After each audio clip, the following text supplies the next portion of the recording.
Halo, selamat malam teman-teman, rekan-rekan profesional dari Indonesia Professional Circle serta teman-teman dari Enabling Supply Chain Management. Selamat malam dan kita bertemu kembali pada malam hari ini dan semoga kita selalu sehat selalu ya.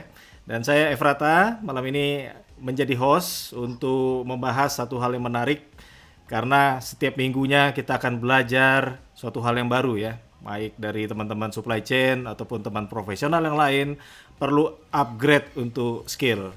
Dan kita mempelajari tidak hanya hal dalam lingkup kita saja, tapi mempelajari hal yang baru. Dan pada malam hari ini kita akan membahas topik yang sangat menarik sekali, yaitu hukum ketenagakerjaan pasca disahkannya Undang-Undang eh, nomor 11 tahun 2020 tentang Cipta Kerja. Nah, itu kita akan bahas sama-sama pada malam hari ini dan kita akan panggilkan narasumber kita pada malam hari ini, yaitu yang pertama Pak Habib. Halo, selamat malam Pak Habib. Apa kabar? Selamat malam Pak De. Terima kasih ya, kabar baik Pak Dani. Selamat malam Pak Dani, kabar baik. Gimana Pak kabarnya? Baik Pak. Ya, posisi di mana nih sekarang Pak Habib? Di rumah Pak. Pandemi, jaga kesehatan, jaga jarak. Kalau nggak perlu-perlu banget, jangan keluar rumah. Oh, iya, iya, mantap Pak ya, jaga kesehatan. Ya boleh Ya, memperkenalkan diri ya. sebentar Pak ke teman-teman semua. Selamat malam teman-teman semua, teman-teman Indonesian Profesional dan dari SM. Perkenalkan saya Habib. Di sini saya sebagai bicara terkait dengan hukum tenaga kerja. Kenapa dipilih dengan Undang-Undang Cipta Kerja ini? Karena ya kita semua tahu bahwa dalam proses pembahasan maupun setelah disahkannya banyak timbul pro dan kontra. Nah, mari kita coba bedah apa sih sebenarnya Undang-Undang Ketenagakerjaan ini, bagaimana perlindungan hak pekerja, apakah dikurangin, apakah sama, ataukah bagaimana? Mari kita coba diskusikan. Terima kasih, Adeni. Ya, terima kasih Pak Habib. Nah, sekarang kita akan panggilkan pembicara kedua kita, yaitu Pak Wilopo. Halo Pak Wilopo, selamat malam Pak, apa kabar? Halo, baik Pak, baik. Apa kabar Pak Dini? Baik Pak, kabarnya. Bapak posisi di Ya, mana Pak sekarang Pak? saya di Jakarta Selatan Pak. Wah, iya. Mantap Ya, Pak. Ini Jakarta lagi hujan atau gimana Pak? cuacanya seperti biasa mendung, tapi nggak hujan-hujan. Oh, mendung tak berarti hujan ya Pak ya. Iya. Ya, kalau saya lagi ada di Bandung nih posisi Pak. Ya, luar biasa ya. Oh, Dengan Bandung. teknologi kita bisa samping-sampingan walaupun beda kota ya Pak ya. Iya. Boleh memperkenalkan diri Pak dengan teman-teman? Eh, Ya, halo teman-teman semuanya. Selamat malam. Semoga sehat selalu ya semuanya. Saya Wilopo Usodo. Saya profesinya sebagai advokat atau lawyer dan saya mendirikan kantor hukum Usodo and Partners bersama rekan saya tadi Pak Habib. Di sini kita akan bicara banyak tentang hukum ketenagakerjaan, khususnya bagi kami lawyer yang berpraktek di lapangan, tahu betul kendala-kendala ketenagakerjaan, apalagi setelah disahkannya Undang-Undang Cipta Kerja. Untuk itu nanti kita lihat dan kita bahas bareng-bareng ya. hmm. Ya, Begitu aja baik. Pak Denny. Terima kasih Pak Wilopo. Nah, kita akan bahas sama-sama dan seperti Ya, biasa teman-teman, kita akan masuk ke sesi menti.com ya, Mentimeter. Jadi silakan teman-teman untuk bisa aktif di sini. Kita engage sama-sama. Silakan masuk ke menti.com. Kemudian masukkan kodenya 1288218. Dan nanti akan ada pertanyaan, satu kata mengenai perlindungan hak tenaga kerja. Silakan teman-teman isikan. Satu kata yang terlintas di benak teman-teman kalau mendengar kata perlindungan hak tenaga kerja. Nah, itu apa kira-kira yang terlintas di benak teman-teman? Silakan diisikan. Bisa gunakan handphone atau tablet atau browser apapun yang biasa teman-teman gunakan. Kemudian masuk ke www.menti.com, kemudian masukkan kodenya 1288218. Nah, silakan diisikan di sana satu kata mengenai perlindungan hak tenaga kerja. Silakan teman-teman. Kira-kira apa yang teman-teman eh, terlintas di benak teman-teman? Ya, udah masuk nih Pak. Pensiun. Wah, ini kira-kira gimana nih Pak Habib? Apakah berarti begitu mau pensiun baru teman-teman mencari perlindungan hak tenaga kerja nih? Sebenarnya dengan adanya undang-undang itu fungsinya untuk melindungi tenaga kerja baik dari mulai awal bekerja sampai dengan akhir periode masa beliau bekerja. Cuman karena kemarin isunya memang ramai terkait hak pensiun yang akan dikurangin, itu nanti mari kita bahas lebih lanjut. Kan isunya pesangon pensiun akan dikurangin, sebelumnya maksimum 36, sekarang nanti maksimum 25, terus nanti seperti apa jelaskan oleh Pak Wilopo langsung. Oh iya, mantap nih. Berarti udah masuk dalam agenda kita malam ini ya Pak ya. Kemudian ada hak, kemudian remunerasi, serikat pekerja, bisnis, promosi. Nah itu kira-kira nyambung nggak nih Pak dengan bahasan kita malam ini, Pak Wilopo? Kalau yang promosi saya kurang tahu ya ini ya. Tapi kalau yang lainnya nih so far nyambung ini, kesejahteraan, serikat pekerja, remunerasi. Nah, ini kita mau bahas mengenai kesejahteraan. Ini yang paling urgent ya. Di sini kan sudah kesejahteraan itu meliputi remunerasi, cuti, hak. Di situ udah include dalam satu paket. Memang dalam fungsinya Undang-Undang Tenaga Kerja itu untuk melindungi hak-hak seperti itu, baik remunerasi, cuti, pensiun, gaji dan lain-lain, dan serta tunjangan-tunjangan yang menjadi hak bagi pekerja. Nanti kita bahas bagaimana sekarang kalau di Cipta Kerja seperti itu. Oh iya, menarik sekali ya. Tapi kata yang makin besar ini PHK nih Pak. Apakah berarti mau PHK baru melihat perlindungan hak tenaga kerja? Ini apa nggak terlambat tuh Pak?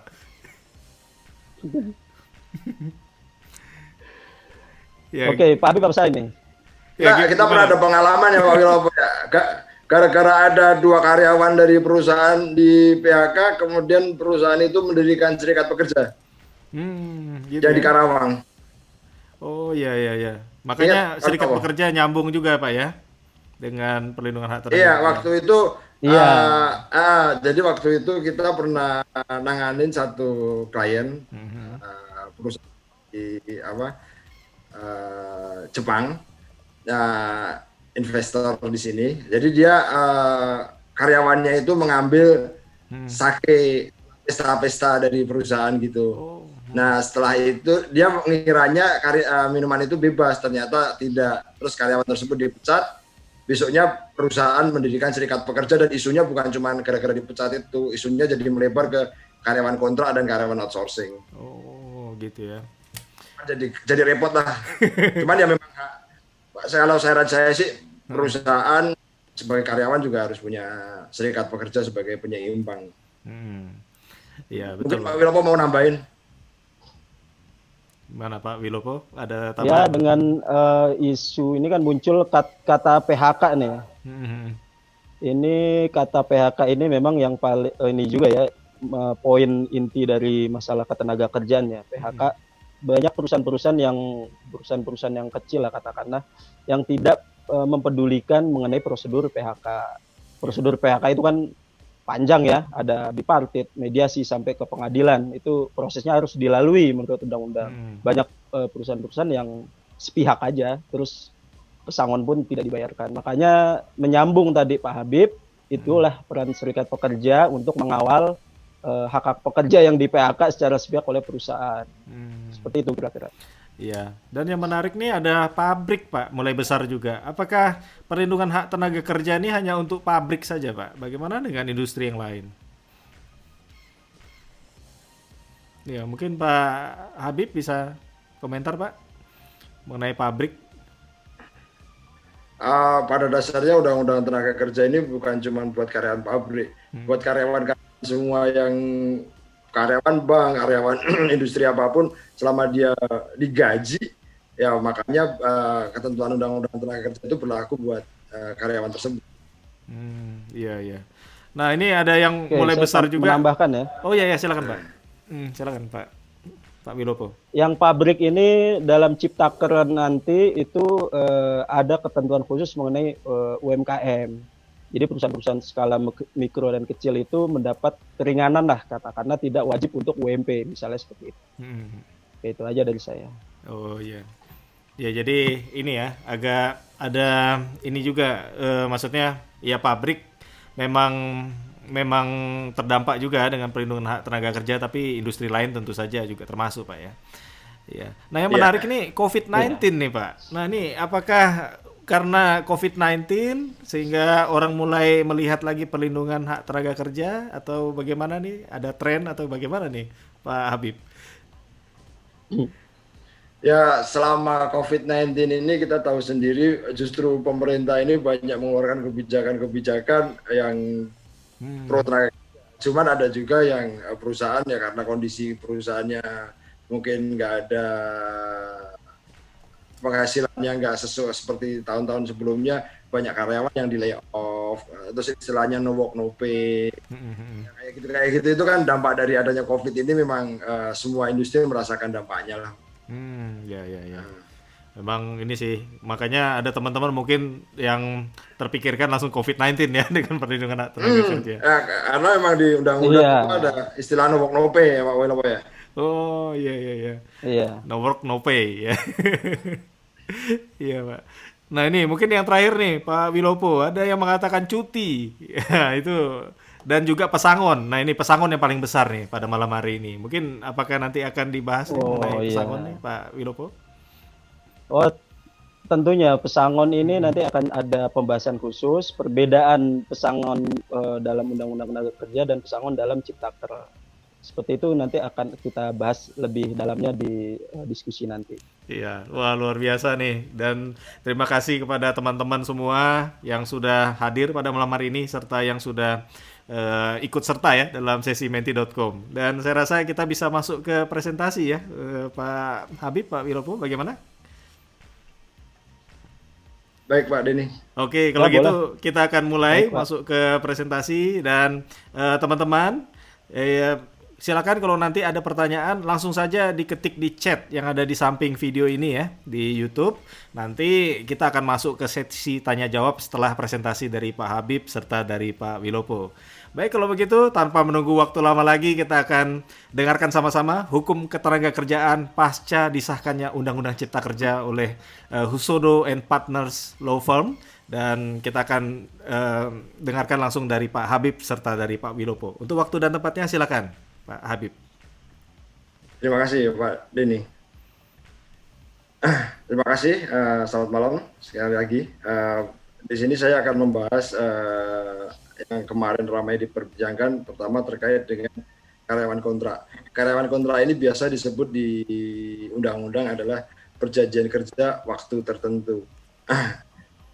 Ketentuan mengenai karyawan kontrak atau PKWT pada prinsipnya masih mengadopsi dari Undang-Undang Ketenagakerjaan, khususnya pada jenis dan sifat pekerjaan yang diperuntukkan bagi karyawan kontrak. Namun demikian, Undang-Undang Cipta Kerja tidak menyebutkan mengenai jangka waktu untuk pekerjaan yang diperkirakan penyelesaiannya paling lama 3 tahun, serta tidak menyebutkan mengenai jangka waktu PKWT tahap pertama paling lama 2 tahun, perpanjangan PKWT maupun pembaruan PKWT. Ketentuan mengenai hal ini akan diatur kemudian dalam peraturan pemerintah. Selanjutnya, terdapat hal yang berbeda dalam Undang-Undang Cipta Kerja, yakni bagi pekerja PKWT yang kontraknya telah selesai atau tidak diperpanjang, akan diberikan kompensasi yang dalam hal ini pengaturan mengenai kompensasi tersebut diatur lebih lanjut dalam peraturan pemerintah. Ini sebenarnya menarik.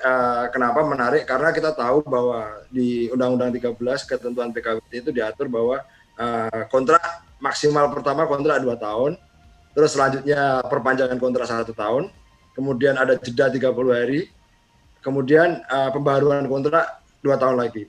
Artinya formula dari di Undang-Undang 13 itu adalah 212. Nah, ini banyak perusahaan-perusahaan outsourcing yang mencurangi hal tersebut. Ketika masa perpanjangan, masa pembaruan kontrak tadi telah berakhir, karyawan tersebut disuruh mengundurkan diri, kemudian mengajukan surat lamaran lagi. Atau ketika masa pembaruan tadi telah selesai, karyawan tersebut dipindahkan ke outsourcing yang lain. Jadi sehingga berlaku ketentuan 212 lagi. Nah, isu-isu sedemikian ini ditangkap oleh pemerintah mungkin.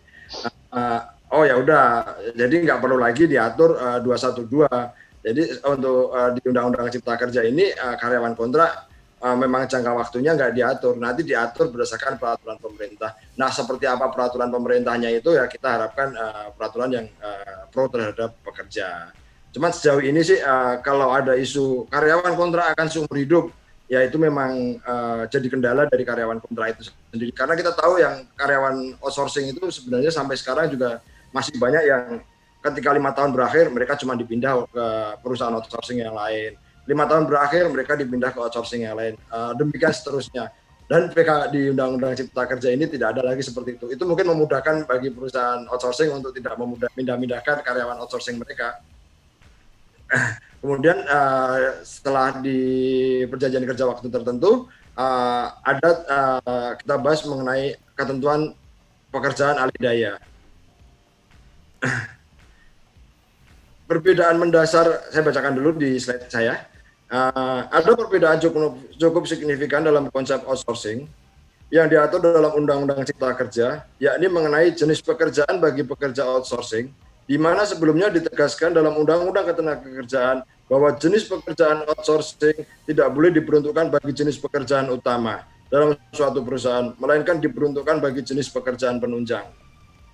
Undang-Undang Cipta Kerja tidak lagi menegaskan mengenai ketentuan jenis pekerjaan utama atau yang disebut core business bagi pekerjaan outsourcing, sebagaimana ditegaskan sebelumnya oleh Undang-Undang Ketenagakerjaan.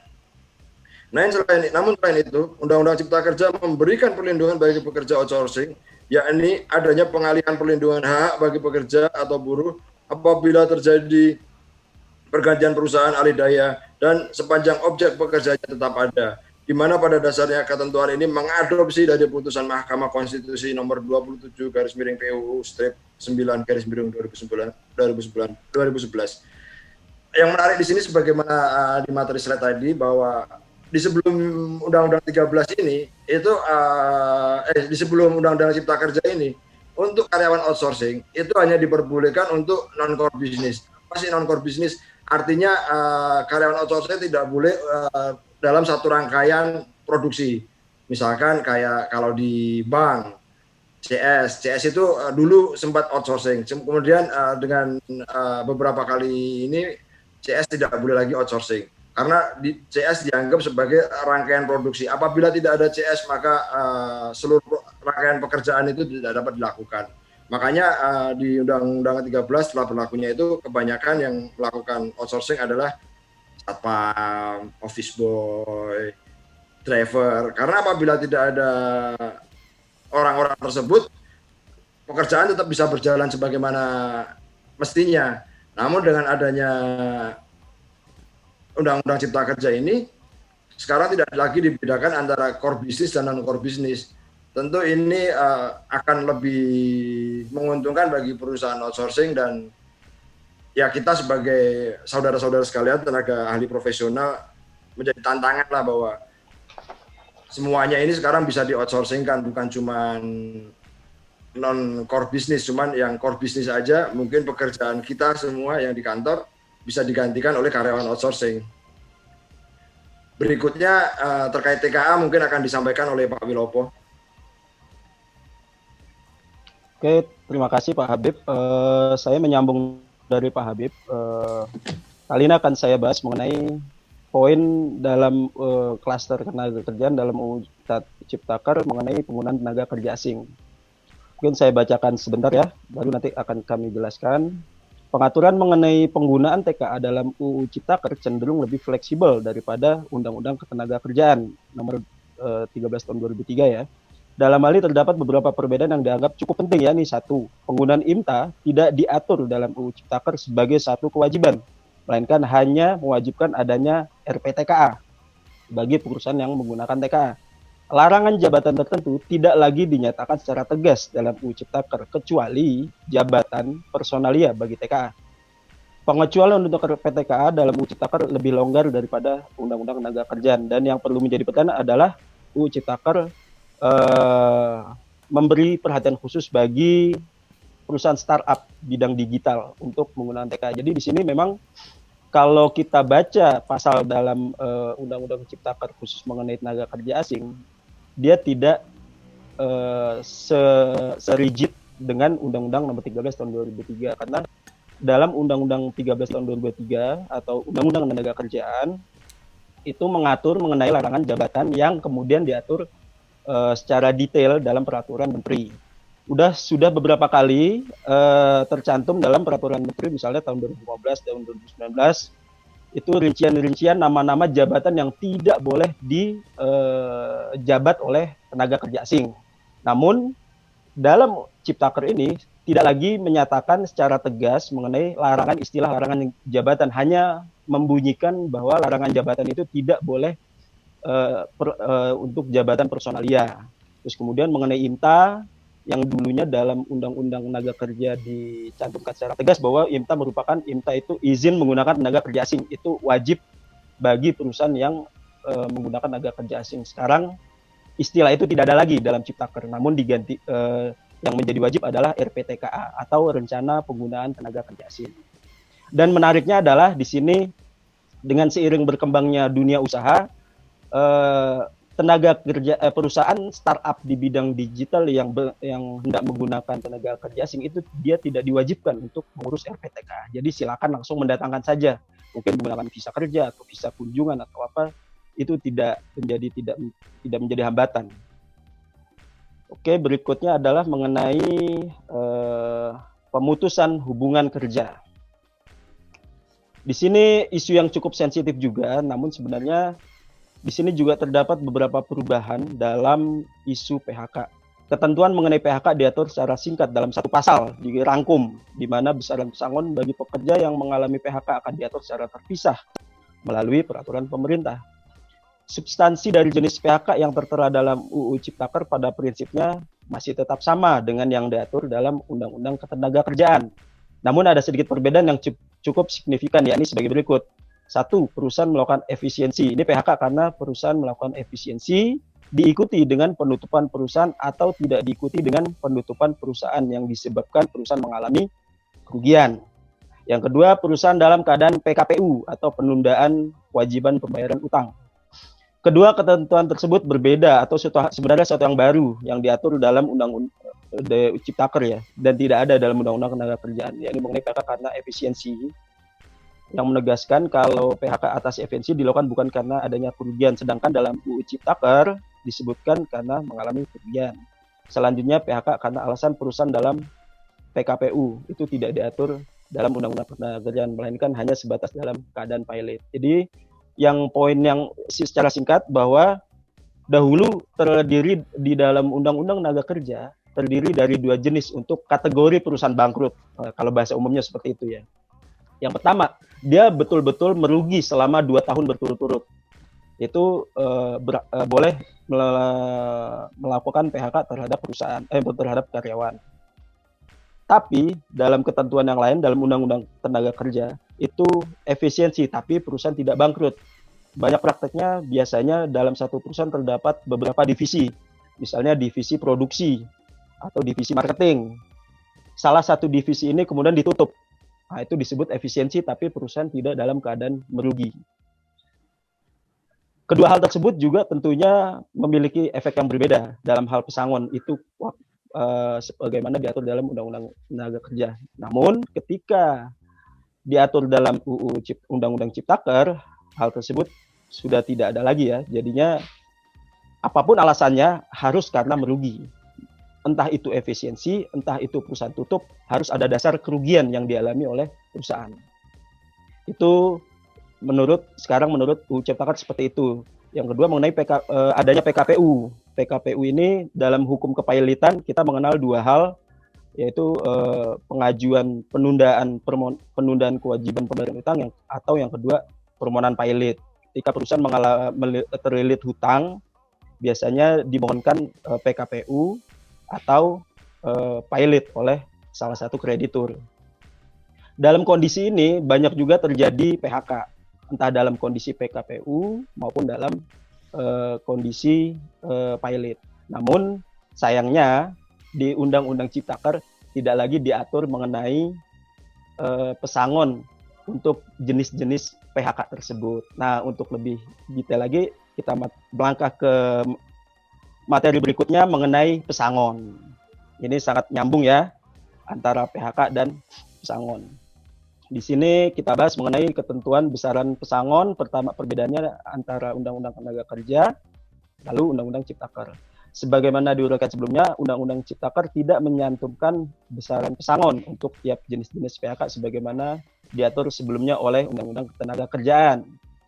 Besaran atau jumlah pesangon pada tiap-tiap jenis PHK diatur secara terpisah dalam peraturan pemerintah. Nah ini. Selanjutnya, jumlah perhitungan uang pesangon dan uang penghargaan masa kerja pada dasarnya mengadopsi dari ketentuan Undang-Undang Ketenagakerjaan. Namun yang berbeda adalah mengenai uang penggantian hak yang tidak lagi menentukan penggantian perumahan serta pengobatan dan perawatan yang sebelumnya ditetapkan 15% dari pesangon dan penghargaan masa kerja. Jadi secara singkat saya jelaskan bahwa dulu di Undang-Undang Tenaga Kerja, kalau dulu terkesan lama sekali ya, di Undang-Undang Tenaga Kerja itu tiap-tiap PHK, misal seorang pekerja yang melakukan pelanggaran terhadap peraturan perusahaan akan mendapatkan pesangon 1 kali, uang penghargaan masa kerja, dan uang penggantian hak. Tergantung dari masa kerjanya ya. Misalnya masa kerjanya 2 tahun, dia akan dapat 3 kali gaji, tambah nanti tambah dengan penggantian hak yang dihitung dari 15%. Seperti itu. Itu diatur secara detail dalam Undang-Undang Tenaga Kerja. Jumlah besaran pesangon. Atau PHK karena perusahaan dalam keadaan pilot. Atau perusahaan dalam keadaan akuisisi. Biasanya kalau dalam keadaan akuisisi, hak pekerja adalah ada yang 1 kali, ada yang 2 kali. Kalau pekerja mengundurkan diri 1 kali pesangon. Kalau pekerja di PHK oleh perusahaan yang mengalami akuisisi, maka 2 kali pesangon. Itu diatur secara detail. Namun sekarang di Undang-Undang Cipta Kerja tidak diatur mengenai besaran tersebut dan akan diatur dalam peraturan pemerintah. Inilah yang menjadi kekhawatiran sebenarnya. Karena kalau diatur dalam peraturan pemerintah, kekuatan hukumnya tidak sekuat diatur dalam undang-undang. Kalau seseorang ingin mengubah undang-undang, maka dia harus mengajukan yang namanya judicial review ke Mahkamah Konstitusi atau mengubah melalui DPR. Itu tidak semudah itu kalau sudah dicantum dalam undang-undang. Cuman kalau diatur dalam peraturan pemerintah, siapapun pemerintahnya akan mengganti kebijakan tersebut dengan mudahnya. Yang kedua, mengenai 15% penggantian hak ini kalau dihitung cukup lumayan sebenarnya. 15% dari pesangon dan penghargaan masa kerja dalam prakteknya kalau saya hitung pada umumnya biasanya itu sekitar 1,5 gaji lah. Itu menjadi hak pekerja. Tapi di Undang-Undang Ciptaker itu sudah tidak ada lagi, sudah hilang. Entah nanti itu dituangkan dalam peraturan pemerintah atau sama sekali tidak ada. Itu mengenai pesangon. Berikutnya adalah mengenai ketentuan pidana ketenagakerjaan. Ini hal yang baru, ada hal yang baru mengenai ini, pidana ketenagakerjaan. Pada prinsipnya, pidana ketenagakerjaan dalam Ciptaker itu tidak begitu berubah banyak ya. Saya bacakan sebentar slide-nya. Hal paling signifikan mengenai ketentuan pidana dalam UU Ciptaker yang berbeda dengan Undang-Undang Ketenagakerjaan adalah diatur ketentuan mengenai sanksi pidana bagi pengusaha yang tidak membayarkan kompensasi pesangon dan lain sebagaimana diatur dalam pasal 185 dengan sanksi penjara minimal 1 tahun dan maksimal 4 tahun. Hal ini akan menjadi kerancuan dalam sistem hukum acara khususnya antara konteks hukum ketenagakerjaan maupun hukum pidana. Selain itu, ketentuan pidana untuk larangan mogok diatur dalam 1 pasal, masih tetap ada ya.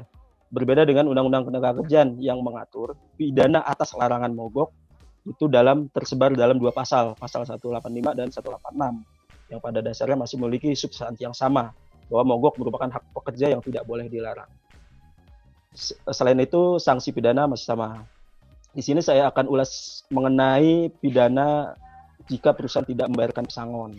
Ini hal yang menarik karena kita tahu sendiri dalam prakteknya, ketika pekerja memiliki hak atas pesangon, banyak praktek perusahaan tidak langsung membayarkan, namun membiarkan prosesnya ditempuh dulu sesuai dengan ketentuan Undang-Undang Perselisihan Hubungan Industrial, yaitu melalui bipartit, mediasi, pengadilan hubungan industrial, kasasi, eksekusi. rata-rata sih 3 tahun 4 tahun, bayangkan. Namun dengan adanya Undang-Undang Ciptaker mungkin bagi kalangan pekerja cukup efektif untuk memberikan daya dorong atau tekanan kepada pengusaha untuk diproses di kepolisian atau di kepolisian. Dalam hal ini merupakan pidana. Di sini belum diatur apakah pidana ini masuk dalam ranah kepolisian atau bidang pengawasan dinas tenaga kerja. Ini belum dibahas, mungkin nanti akan dibahas di dalam peraturan pemerintah yang sedang digodok. Dan sanksinya ini adalah minimal ya, dia tidak disebutkan maksimal, tidak disebutkan paling lama, tapi minimal 1 tahun dan maksimal 4 tahun. Bagi para kalangan praktisi hukum maupun para pakar hukum, mungkin nanti akan menjadi persoalan tersendiri antara konteks pidana dan konteks hukum ketenaga kerjaan, karena ketika hal ini sudah diputuskan oleh pengadilan hubungan industrial atau pengadilan yang membidangi ketenaga kerjaan, tentunya seharusnya secara kewenangan itu sudah menjadi kewenangan pengadilan. Namun ketika dicantumkan pasal mengenai pidana ketenaga kerjaan untuk pembayaran pesangon dan katakanlah polisi juga memprosesnya, itu akan terjadi tumpang tindih. Di satu sisi ini sedang prosesnya jalan, di satu sisi pidananya juga jalan. Lalu yang selanjutnya mengenai larangan mogok. Larangan mogok ini sebenarnya sudah diatur dalam Undang-Undang Tenaga Kerja. Mogok itu merupakan hak pekerja. Jadi dalam prakteknya itu ya mogok pekerja nggak ngapa-ngapain di kantor tapi tidak melakukan pekerjaan. Bukan berarti dia pulang ya. Mogok itu ya dia di kantor duduk berkumpul dengan teman-temannya dan tidak melakukan pekerjaan biasa. Ya, hal ini terjadi karena adanya hak yang belum dibayarkan oleh perusahaan, atau ada hal-hal yang harusnya dinegosiasikan tapi perusahaan menolak untuk melakukan negosiasi. Ini merupakan hak pekerja untuk melakukan mogok kerja. Di Undang-Undang Tenaga Kerja, ketika pengusaha melakukan pelarangan, mungkin dengan memanggil security untuk membubarkan atau apapun bentuknya itu melakukan satu tindak pidana. Di dalam Undang-Undang Tenaga Kerja dulu diatur dalam 2 pasal, tapi sekarang diatur hanya dalam 1 pasal dalam Undang-Undang Ciptaker ya. Mungkin karena substansinya sama, tidak jauh berbeda, sehingga tidak perlu banyak pasal mengenai pidana mogok ini. Itu mengenai mungkin itulah perbedaan-perbedaan yang kami pikir signifikan dalam Ciptaker yang berbeda dengan Undang-Undang Ketenaga Kerjaan.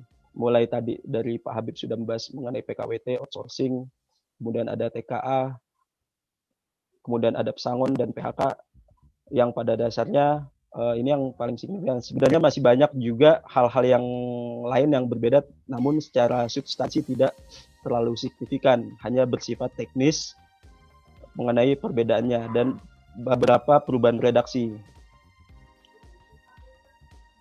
Dan hal yang paling menarik di sini adalah ada 2 poin yang dalam Undang-Undang Ciptaker itu, yaitu ada perlakuan khusus terhadap UMKM yang kita tahu bahwa dengan maraknya penjualan online dan segala macam itu UMKM menjadi banyak berkembang.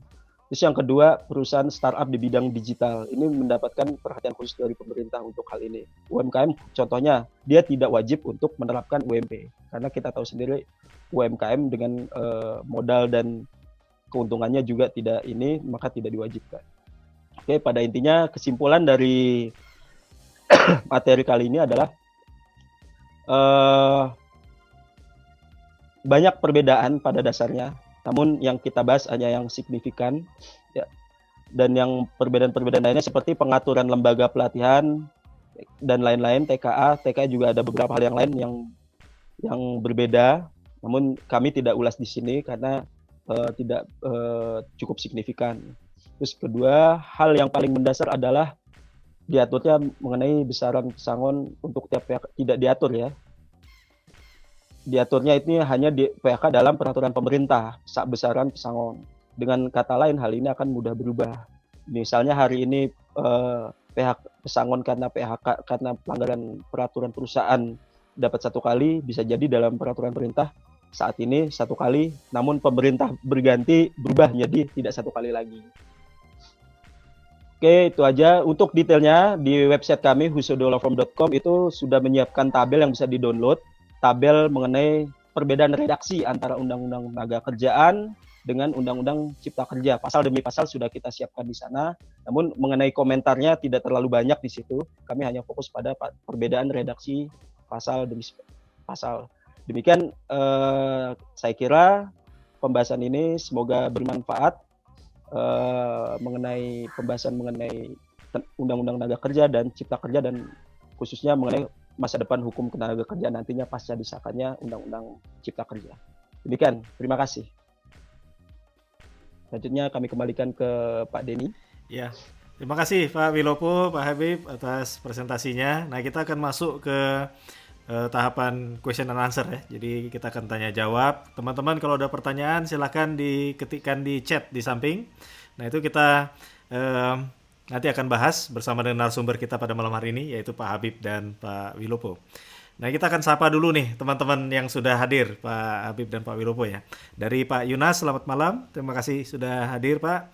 Kemudian Pak Franciscus, Pak Subur, Pak Dona, kemudian Bu Catherine Win, Pak Muntiono, Renghat Marbun, Selamat Nur Hadi, selamat malam. Kemudian Pak Nadwir Alfarik, Pak Toto Robandio, Pak Krisnov, Pak Agus, Pak Widodo, Pak Ilham. Selamat malam, terima kasih karena sudah hadir untuk bersama dengan kami ya pada malam hari ini dan kita bisa diskusi sama-sama. Silakan untuk bertanya di chat di samping, nanti kita akan sama-sama diskusikan bersama narasumber kita malam hari ini. Nah ini ada pertanyaan nih dari Pak Subur Riyadi untuk Pak Habib dan Pak Wilopo. Undang-Undang Cipta Kerja yang nantinya akan dijabarkan dalam PP sebenarnya skenario besarnya apa ya Mas Wilopo juga Mas Habib? Karena saya melihat dampak dan efeknya luar biasa. Semoga setelah penjabaran Mas berdua jadi adem. Nah, itu tadi mungkin sempat disinggung ya, akan dibahas menjadi PP dari. Tapi boleh dibahas nih Pak Habib atau Pak Wilopo, silakan. Ya boleh, saya jawab ya. Ya silakan Pak Wilopo. Ya kalau tanya skenario ya itu bisa skenario politik atau skenario ekonomi.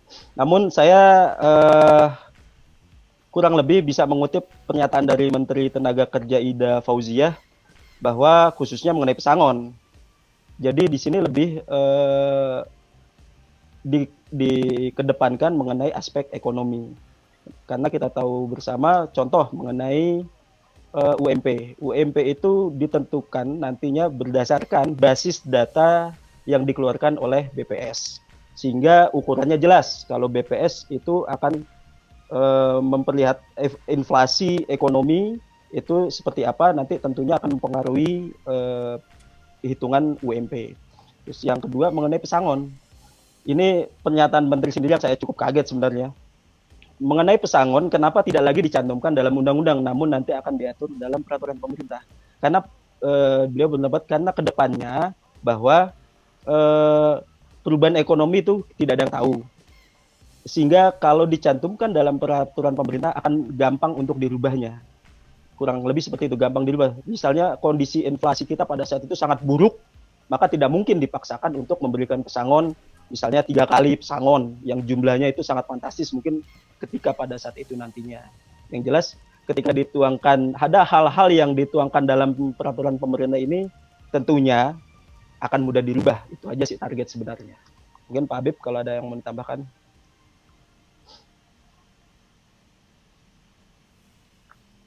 Ya, demikian dari saya. Ya, terima kasih Pak Wilopo. Kalau dari Pak Habib, gimana Pak?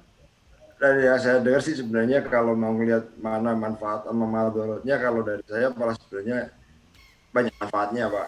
Karena dengan Undang-Undang Cipta Kerja ini, dari yang saya dengar dari para ahli ekonomi bahwa menyatakan bahwa investasi itu bakal masuk kalau ada pertama kepastian hukum, terus kemudian proses perizinan mudah, terus salah satunya terkait dengan hukum perburuan ini tidak dibuat dengan begitu rumit. Karena kita tahu sendiri bahwa di Indonesia ini investasinya kurang bersaing dengan negara-negara tetangga. Makanya harus dibuatlah Undang-Undang Cipta Kerja yang memudahkan investasi. Dengan begitu kita tahu sendiri bahwa ke depan ini kita akan mengalami bonus demografi. Kalau bonus demografi ini nggak ada lapangan pekerjaan, akan sia-sia bonus demografi yang menjadi berkah bagi Indonesia, malah bisa menjadi musibah kalau tidak ada lapangan pekerjaan. Terima kasih Mas Dini. Ya, baik Pak. Terima kasih. Semoga terjawab ya untuk pertanyaannya Pak Subur. Kemudian ada dari Bu Tini Al Pekanbaru ya. Dari Pekanbaru. Terima kasih sudah hadir malam hari ini. Ada pertanyaan nih untuk Mas Habib. Mau tanya Mas Habib, jujur saya belum membaca undang-undang ini.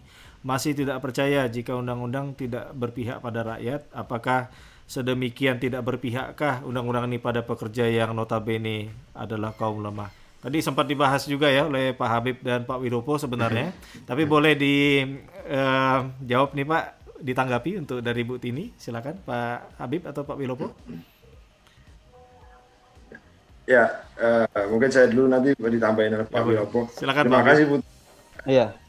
Sebenarnya fungsi undang-undang itu sebagai jembatan antara pekerja dan pengusaha.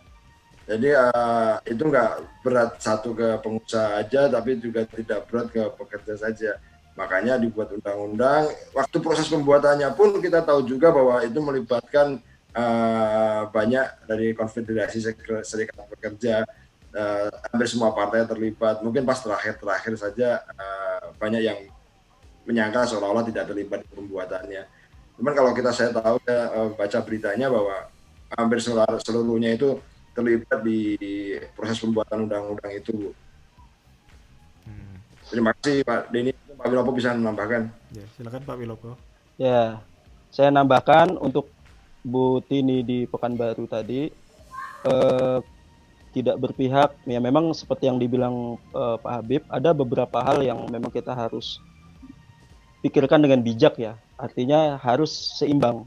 Di sini kita butuh lapangan pekerjaan, di mana kita artinya butuh investor-investor baru yang akan membuka lapangan kerja. Tapi di sini kita juga butuh perlindungan bagi tenaga kerja Indonesia.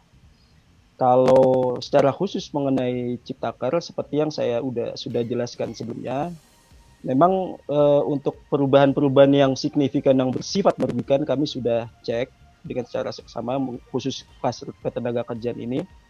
Ya, yang berbeda hanyalah mengenai ada beberapa hal yang signifikan itu nantinya diatur dalam peraturan pemerintah. Ini memang perbedaan ini menjadi satu perbedaan yang cukup signifikan karena hierarki dari undang-undang dan peraturan pemerintah itu tentunya lebih kuat undang-undang. Kalau di tenaga kerjaan mengenai pesangon sudah diatur dalam undang-undang secara detail, tapi di Ciptaker tidak. Sehingga nantinya dikhawatirkan ketika diatur dalam peraturan pemerintah akan mudah berubah melihat siapapun yang menjadi pemerintah saat itu. Seperti itu. Tapi ya so far sih tidak terlalu banyak berubah ya Bu dengan undang-undang yang ada sebelumnya yaitu Undang-Undang Tenaga Kerja. Demikian. Ya, semoga terjawab ya Bu Tini. Nah, kemudian dari Nanang Tawaf, Sri Haryani hadir ya. Terima kasih sudah hadir malam hari ini. Kemudian dari Pak Suryo di sini terdelete ya, tapi beliau japri ke saya nih Pak. Saya bisa bacakan untuk Pak Habib atau Pak Wiropo bisa ditanggapi ya. Pertanyaan dari Pak Suryo adalah, saya lihat ada perubahan yang menguntungkan pemberi kerja, ada yang menguntungkan pekerja, dan ada yang menguntungkan ketentuan detail di PP. Apakah terlalu cepat bila masyarakat menyimpulkan baik buruknya Undang-Undang Ciptaker ini bagi pekerja? Nah, mungkin bisa ditanggapi Pak Habib atau Pak Wilopo. Benar Pak, terlalu cepat. Karena manfaatnya baru bisa dirasakan setelah kita evaluasi. Paling tidak setelah 1 tahun berlakunya undang-undang ini baru kita bisa bilang manfaat atau tidak manfaat. Dan apabila memang tidak dirasakan manfaatnya bertentangan dengan Undang-Undang Dasar, maka udah ada jalurnya untuk kita mengajukan ke Mahkamah Konstitusi bahwa pasal ini bertentangan dengan Undang-Undang Dasar 1945. Jadi untuk melihat manfaat atau mudarat dari Undang-Undang Cipta Kerja ini, untuk saat ini belum bisa kita lihat seberapa jauh manfaatnya. Cuman saya berharap positif, berpandangan positif terhadap pemerintah dengan Undang-Undang Cipta Kerja ini, maka lapangan pekerjaan akan terserap lebih banyak, ekonomi tumbuh, masyarakat menjadi ya ekonomi berkembang, Indonesia menjadi salah satu negara maju lah. Ya, Mungkin ditambahin dengan Pak Wilopo. ya silakan Pak Ya, Wilopo. Oke, Pak Suryo, ya saya juga setuju kalau memang kita terlalu cepat menilai baik buruknya Ciptaker ini. Memang kalau kita secara objektif dari sisi kacamata hukum, tentunya kita juga sebagai praktisi yang sering menangani ketenaga kerjaan ini, ada hal yang memang dikurangi dalam Ciptaker yang katakanlah tidak sebaik yang ada di Undang-Undang Tenaga Kerja. Namun, ada juga hal yang ditambahkan, hal yang baru, yang merupakan hal yang baik yang sebelumnya tidak diatur dalam Undang-Undang Tenaga Kerja. Justru Ciptaker ini ada hal yang muncul baru di Ciptaker dan itu tentunya juga menjadikan keuntungan buat pekerja dan di pasal lain ada juga hal yang menguntungkan untuk bagi para pemberi kerja atau pengusaha. Terlebih fokus saya itu kepada dimunculkannya isu UMKM dalam Undang-Undang Ciptaker, klaster ketenaga kerjaan yang di sebelumnya itu tidak disebutkan dalam Undang-Undang Tenaga Kerja yang tentunya ini akan memicu para pengusaha-pengusaha baru, pengusaha-pengusaha yang baru merintis di bidang UMKM, mulai dari nol, dari kecil, sehingga dia semangat untuk menjalankan usahanya. Seperti itu mungkin dari saya. Ya, terima kasih tanggapannya nih Pak Habib dan Pak Wilopo. Kita akan lanjutkan ya dengan Pak Victory Daniel. Selamat malam, terima kasih sudah hadir Pak. Kemudian dari Pak Widodo Radityo mengatakan dengan adanya PP yang akan dikeluarkan pemerintah, bagaimana dengan UU 13 akan tetap berlaku atau sebagian yang berlaku? Nah, mungkin bisa ditanggapi Pak Wilopo atau Pak Habib. Pasal undang-undang yang berlaku artinya yang tidak ada perubahan masih berlaku. Yang ada perubahan di Undang-Undang Cipta Kerja makanya mengacu ke undang-undang yang baru. Makanya kami apabila Pak Widodo mau melihat tabel perbandingannya dapat langsung mendownload di wisodolopun.com. Kita sudah membuat tabel perbandingannya secara detail pasal per pasal dan ada kajiannya, cuman kajiannya nggak lengkap. Cuman di situ nanti ada. Ketika di situ udah ada undang-undang yang baru, pasal yang baru, maka otomatis Undang-Undang 13 pada pasal tersebut sudah tidak berlaku. Demikian Pak Widodo. Ya, saya tambahkan dari Pak Habib, benar apa yang dikatakan Pak Habib, karena nanti di Undang-Undang Ciptaker, jadi intinya Undang-Undang Tenaga Kerjaan itu sepanjang tidak dihapus oleh Ciptaker pasalnya, itu dinyatakan tetap berlaku. Atau tidak dirubah redaksinya oleh Ciptaker, itu dinyatakan tetap berlaku. Jadi di dalam Undang-Undang Ciptaker itu ada beberapa pasal yang menghapus pasal dalam Undang-Undang Tenaga Kerja. Dan dengan dihapus artinya ya tidak berlaku pasal tersebut, hanya pasal tersebut. Namun kalau yang tidak dihapus itu ya tetap hidup. Jadi Undang-Undang Ciptaker, pasal-pasal yang ada dalam Undang-Undang Ciptaker yang sepanjang tidak dihapus oleh Undang-Undang Tenaga Kerja sepanjang tidak dihapus oleh Ciptaker itu ya dengan demikian masih tetap berlaku. Ya demikian dari saya. Ya, terima kasih. Ini sangat jelas sekali ya Pak Habib dan Pak Wilopo. Nah, kemudian kita lanjut dengan ada dari 1999 ya. Bagaimana dengan pengaturan upah? Apakah UMP tidak lagi menjadi pedoman karena upah diatur berdasarkan satuan waktu dan satuan hasil? Upah diatur PP dan tidak lagi dengan undang-undang. Nah, ini mungkin bisa ada komentarnya Pak Habib atau Pak Wilopo? Oke. Saya dulu ya. Ya, silakan Pak Wilopo. Mengenai upah, tadi saya sudah ulas sedikit. Mengenai UMP pada dasarnya masih tetap sama. Cuman yang berbeda adalah dahulu kita menggunakan ada istilahnya KHL. Dengan itu berdasarkan standar kehidupan yang layak ya. Itu ada poin-poin yang diatur dalam peraturan menteri mengenai standar kehidupan yang layak. Misalnya seorang pekerja kebutuhannya apa aja dan itu akan menjadi dasar dalam penghitungan UMP. Namun dalam Undang-Undang Ciptaker ini menggunakan standar yang baru, yaitu berdasarkan sumber yang ada dari BPS. BPS itu akan memberikan data untuk nantinya jadi formula dalam penghitungan UMP. Sementara nanti kebijakan dari UMP itu pada dasarnya masih kurang lebih masih tetap sama menurut kami ya. Sehingga kalau mengenai tadi yang disebutkan mengenai satuan hasil itu pun tetap diatur. Satuan hasil maupun itu nanti tergantung dari kategori jenis pekerjanya atau jenis pekerjaannya. Jadi ada pekerjaan harian, ada pekerjaan bulanan, harian lepas, itu akan dihitung berdasarkan misalnya satuan hasil. Itu menentukan upahnya dia per hari, misalnya seperti itu. Tapi kalau pekerja yang pada umumnya bekerja upah bulanan, tentunya itu ngacunya tetap UMP. UMP itu untuk pada umumnya pekerja. UMP juga terdiri nanti ada upah sektoral, upah kabupaten, itu masih tetap sama. Demikian dari saya. Ya, terima kasih Pak Habib. Ada tambahan Pak? Cukup, Pak Wilopo udah. Ya, baik. Kemudian kita lanjut ke Pak Krisnov. Apakah undang-undang ini lebih baik dari yang sebelumnya bagi pekerja? Dan dari sisi apa yang dapat menarik lebih banyak investasi? Nah, ini mungkin ada tanggapannya Pak Habib atau Pak Wilopo? Tadi perihal ini sudah dijelaskan oleh Pak Wilopo bahwa kalau yang terkait pesangon, mungkin nanti kita ngeliat dulu dari PP-nya seperti apa. Cuman kalau yang memberi manfaat jelas ketika nanti pengusaha tidak membayarkan pesangon setelah ada proses PHK, maka pengusaha tadi dapat dipidana berdasarkan Undang-Undang Cipta Kerja ini. Itu salah satu poin yang cukup menguntungkan pekerja apabila pekerja tersebut di PHK. Namun beberapa perubahan yang signifikan, misalkan yang tadi pesangon tadi itu juga belum angkanya belum keluar dengan pasti, kita nunggu PP-nya. Tapi seperti yang disebutkan Pak Wilopo bahwa nanti PP itu akan mudah berubah.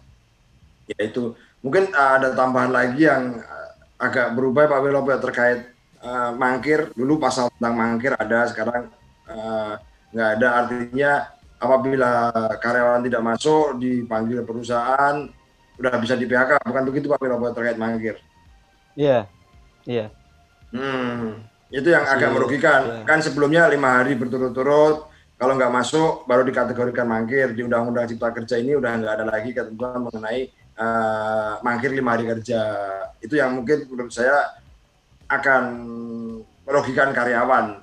Karena karyawan perusahaan bisa aja menganggap karyawan tersebut mangkir setelah tidak masuk kerja tanpa pemberitahuan pada hari tersebut. Kurang lebih seperti itu. Ya, saya menambahkan kalau dibilang melindungi hak pekerja masih, khususnya saya nambahkan juga yang materinya Pak Habib mengenai PKWT.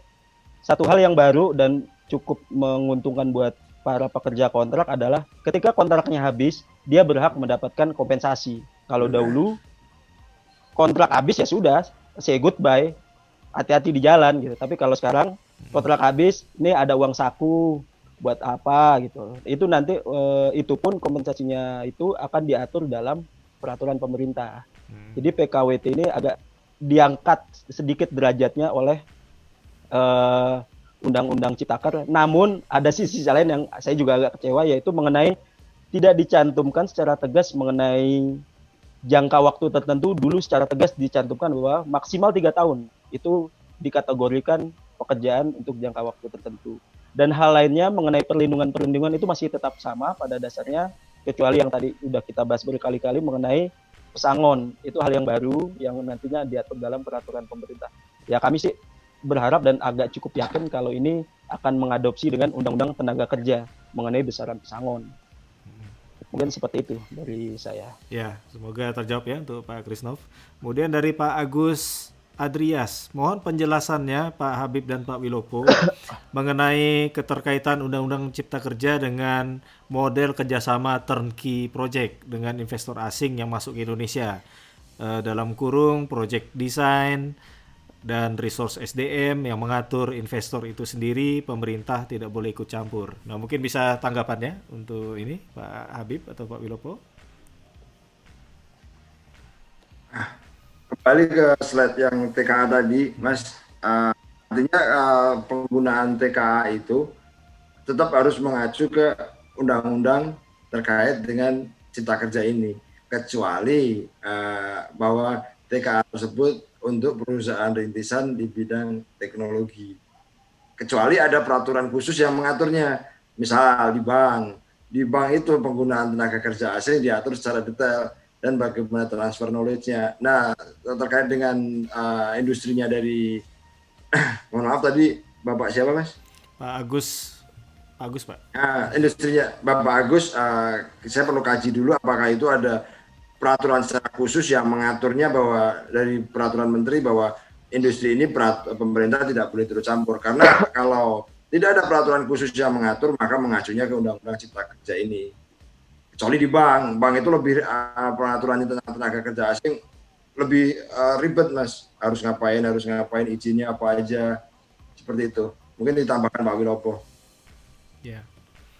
Ya, kalau memang terkait dengan tenaga kerja asing itu yang kemudian menjadi pengkhususan adalah mengenai startup di bidang digital itu tidak diwajibkan untuk membuat RPTKA ya bagi startup di bidang energi. Namun hal lainnya, Chunkin Project, mohon maaf ini dari Pak Agus mengenai Chunkin Project. Ini saya jujur aja, saya baru googling model seperti ini ya. Atau Pak Denny tahu mengenai Chunkin Project? Sistem ini kalau yang saya tangkap adalah sistem antar kontraktor atau developer. Jadi kesepakatan di antara para pihak mungkin. Namun tetap ketika proyek itu nantinya atau pekerjaan itu dilakukan di Indonesia, sepanjang pekerjaan itu dilakukan di Indonesia, dia akan nantinya tetap tunduk pada Undang-Undang Tenaga Kerja. Contoh katakanlah satu perusahaan developer atau properti mendirikan suatu perumahan, kemudian melibatkan perusahaan dari asing. Setiap pekerja yang datang dari luar negeri dan melakukan pekerjaan di Indonesia, tentunya dia harus tunduk pada Undang-Undang Tenaga Kerja dengan risiko hukum yang tertuang dalam Undang-Undang Tenaga Kerja. Mungkin dari itu demikian dari saya. Ya, terima kasih Pak. Jadi kalau selama proyek itu ada di Indonesia, ya tunduknya dengan Undang-Undang Indonesia ya Pak ya. Ya, benar. Terima kasih Pak. Nah kemudian dari Pak Moses Piano, ini mengapa Undang-Undang Omnibus Law ini kesannya dibuat secara tergesa-gesa, cukup banyak kesalahan redaksional dalam undang-undang tersebut, apakah ada target khusus dari sisi waktu? Nah kira-kira ini perlu dibahas nggak nih Pak? Karena kita kan membahasnya mengenai hukum tenaga kerjanya ya. Gimana Pak Habib? Atau kita skip aja? Boleh sedikit aja nggak apa-apa. Oh ya, silakan Pak kalau mau ditanggapi. Ya, Omnibus Law itu sebenarnya konsep yang diterapkan di negara-negara luar ya, yang negara-negara maju itu udah menerapkannya. Sistem Omnibus Law itu sudah lama. Omnibus Law itu tujuannya bagus sebenarnya untuk membenahi sistem hukum yang saling tumpang tindih. Kita tahu banget di Indonesia itu sistem hukumnya tumpang tindih. Banyak peraturan-peraturan antar departemen pemerintah itu saling tumpang tindih. Fungsinya Omnibus Law itu membabat semua ini. Terlepas dari itu terburu-buru atau tidak, mungkin kajiannya sudah tahun-tahun dahulu. Memang tidak pernah diterapkan, dan tujuan Omnibus Law adalah untuk percepatan ekonomi sebenarnya. Sehingga mempermudah dan memberikan keamanan investor, memberikan keamanan bagi tenaga kerja di Indonesia, dan memberikan keamanan bagi pemerintah itu sendiri. Itu aja secara singkat saya bisa jawab. Ya, mungkin kita akan lanjutkan. Semoga terjawab ya untuk Pak Moses Piano. Kemudian dari Pak Andi Irawan, selamat malam. Untuk rujukan perhitungan pesangon pensiun, apakah perusahaan mengikuti Undang-Undang Cipta Kerja atau PP atau PKB yang masih berlaku? Terima kasih. Mungkin bisa ditanggapi nih Pak Habib, Pak Wilopo. Dari Pak Andi Irawan. Mengenai pensiun ya. Ya. Habib dulu apa saya? Ya, Pak Andi Irawan. Karena undang-undang ini sekarang Ciptaker belum berlaku, nanti berlaku itu menurut pasal dalam Undang-Undang Ciptaker itu Januari 2021, dan itu berlaku efektif 1 tahun dulu, itu untuk jangka waktu pengundangan. Otomatis dengan demikian hal-hal yang diatur mengenai pensiun itu masih sekarang untuk saat ini masih mengacu ke Undang-Undang Tenaga Kerja. Dan kalau PP-nya belum ada, karena demi hukum, maka harus dikembalikan dulu kepada undang-undang yang masih eksis, yaitu Undang-Undang Tenaga Kerja. Itu secara singkat seperti itu dari saya. Ya. Oke. Dari Pak Habib ada tambahan Pak? Udah Mas, cukup. Oke, kita lanjut ke Pak Nadwir Alfari. Selamat malam Pak. Bagaimana solusi pemerintah dan pengusaha dalam menanggapi cara pandang karyawan atau rakyat yang menjadikan Undang-Undang Ciptaker ini merugikannya? Nah, itu sempat dibahas ya tadi Pak ya. Mungkin kita Iya. akan lanjutkan ke Pak Devnil. Apakah kalau investor pada masuk lapangan kerja banyak terbuka? Kemungkinan perusahaan akan berlomba-lomba untuk mendapatkan tenaga kerja yang handal. Nah itu mungkin ini perlu tanggapannya nih, karena bagus juga nih dari Pak Devnil. Silakan Pak Habib atau Pak Wilopo. Eh, Tentu saja dengan adanya investor masuk, waktu investor tadi sedang membangun pabrik saja, itu udah melibatkan tenaga kerja yang cukup signifikan. Ketika itu membangun pabrik, kemudian di sekeliling pabrik tersebut pasti ada warung makan buat makan para buruh bangunan tadi. Setelah pabrik itu selesai, itu lebih signifikan lagi. Akan ada karyawan di situ, kos-kosan, kemudian setelah kos-kosan rumah makan, itu efeknya akan sangat-sangat besar Pak ketika di situ ada suatu pabrik. Kita lihat daerah-daerah di Jawa, itu udah hampir yang dapat perpindahan pabrik dari Jawa Barat, itu dirasakan benar manfaatnya penduduk setempat, wilayah, udah merasa ekonominya terangkat dengan adanya pabrik-pabrik di sekitar tempat tinggal mereka. Ya. Demikian. Ada gula, ada semut. Apa seperti itu, Pak? Ya, betul sekali. Ya, betul. Ya. Betul, betul. Ya, mungkin Pak Wilopo bisa tambahkan, Pak? Ya, kalau saya sama sih pada prinsipnya dengan Pak Habib juga. Memang targetnya pemerintah ini dengan Ciptaker ini mempercepat pertumbuhan ekonomi, mendatangkan investor yang dalam hal ini memang ada beberapa poin kalau investor asing mau berinvestasi di Indonesia, dia akan concern mengenai pajak, kedua mengenai perseroan itu sendiri, hukum perseroan, yang ketiga mengenai ketenaga kerjaan.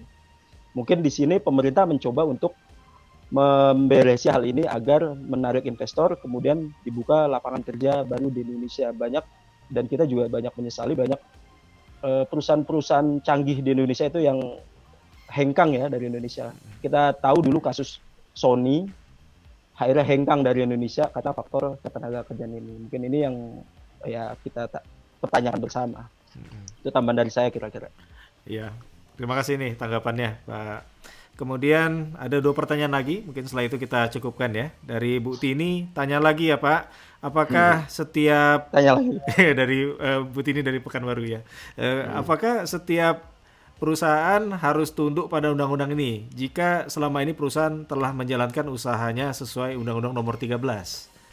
Jadi silakan Pak Habib atau Pak Wilopo.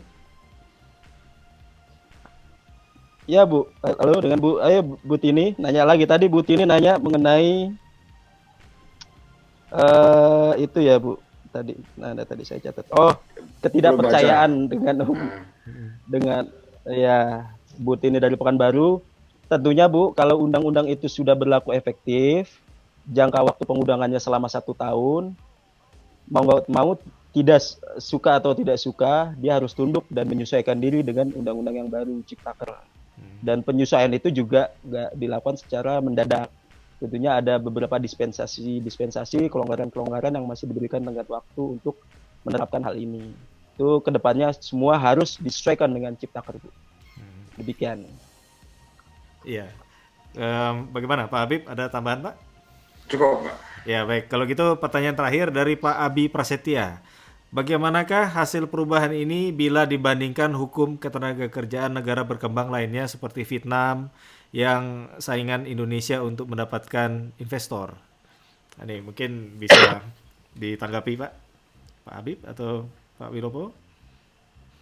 Sebenarnya Mas, kalau kita lihat dari besaran pesangon, baik di Undang-Undang 13 ataupun di Undang-Undang Cipta Kerja ini, Indonesia termasuk negara yang memberikan pesangon pada perusahaan yang pada karyawannya kena PHK itu cukup besar.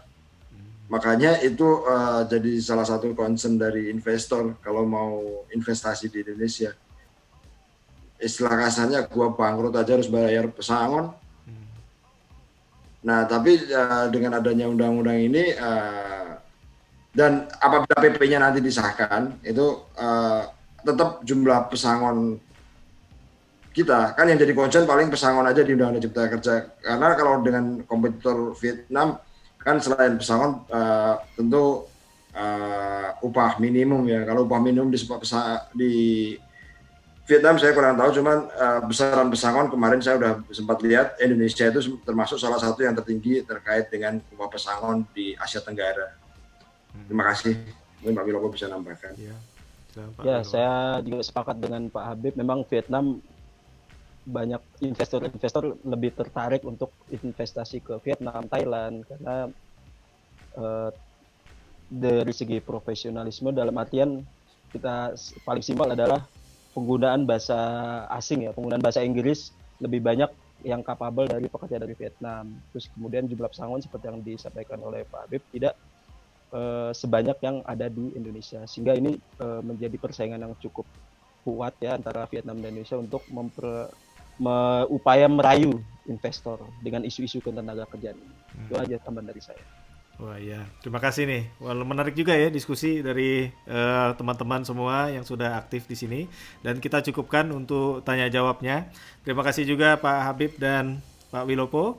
Dan informasi bagi teman-teman semua, kita ada grup belajar ya, namanya Indonesia Professional Circle. Dan Pak Habib serta Pak Wilopo juga ada di sana. Jadi kalau misalnya masih ada pertanyaan, silakan untuk melanjutkan pertanyaannya di grup WhatsApp tersebut ya. Jadi nanti selama seminggu Pak Habib dan Pak Wilopo akan di sana ya untuk bisa langsung interaksi dengan Bapak Ibu teman-teman semua. Serta bisa juga ke kantor Pak Habib atau Pak Wilopo langsung ya. Di daerah mana Pak kantornya tadi? Kalau kantor Husodo & Partners itu di Geraha Mampang, lantai 1, 101. Oh iya. Baik ya, Jalan, bisa langsung Jakarta merapat. Selatan. Ya. Ya, Atau kemudian buka nanti di website kami juga sudah ada tertera itunya alamat. oh ya, bisa informasi semua ada di website. Kemudian untuk tabel perbandingan apakah nanti akan di-share di grup juga Pak di Indonesia Professional Circle?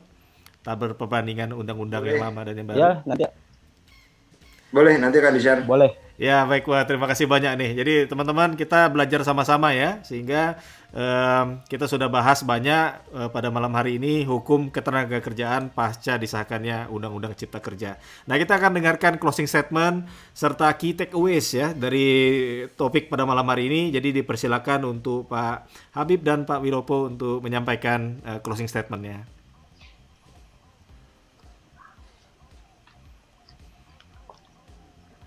Selamat malam Bapak-Bapak, terima kasih atas waktunya untuk diskusi tentang Undang-Undang Cipta Kerja. Kami dari Husodo & Partner Law Firm mengucapkan terima kasih sekali lagi, dan apabila ada pertanyaan dan diskusi dapat nanti bisa berdiskusi langsung melalui WhatsApp sebagaimana diinformasikan oleh Mas Efrat Adeni, atau bisa melalui website kami. Mungkin Pak Wilopo bisa menambahkan. Ya,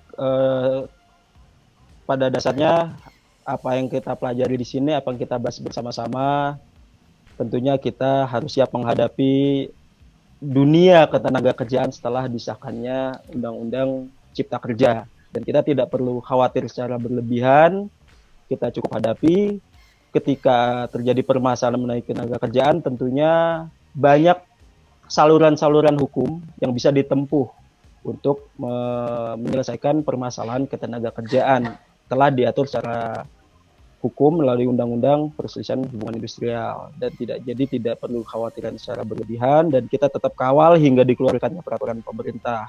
Dan kami juga membuka ruang diskusi selebar-lebarnya bagi para pendengar di sini, baik melalui nanti IPC atau nanti melalui website kami. Di situ juga ada WA maupun email di husodolawfirm.com. Demikian kami sampaikan, terima kasih atas perhatiannya. Baik. Silakan Pak Dini. Ya, di penghujung acara pada malam ini, Pak Habib, terima kasih banyak Pak sudah sharing bersama-sama di sini. Terima kasih banyak Pak. Salam sehat selalu. Sampai ketemu lagi Pak Habib. Terima kasih Pak Denny. Terima kasih Pak. Kemudian Pak Wilopo, Pak, terima kasih Pak sudah sharing kepada teman-teman semua ya mengenai topik pada malam hari ini. Terima kasih Pak. Ya, terima kasih Pak Denny. Baik, terima kasih. Terima Kita kasih, terima kasih. berpisah dan teman-teman, itulah diskusi kita ya mengenai hukum ketenaga kerjaan pasca disahkannya Undang-Undang Cipta Kerja oleh Husodo and Partners Law Firm. Jadi salam sehat selalu dan sampai jumpa lagi di lain kesempatan. Dan saya Efrata undur diri dari Enabling Supply Chain Management. Terima kasih. Selamat malam.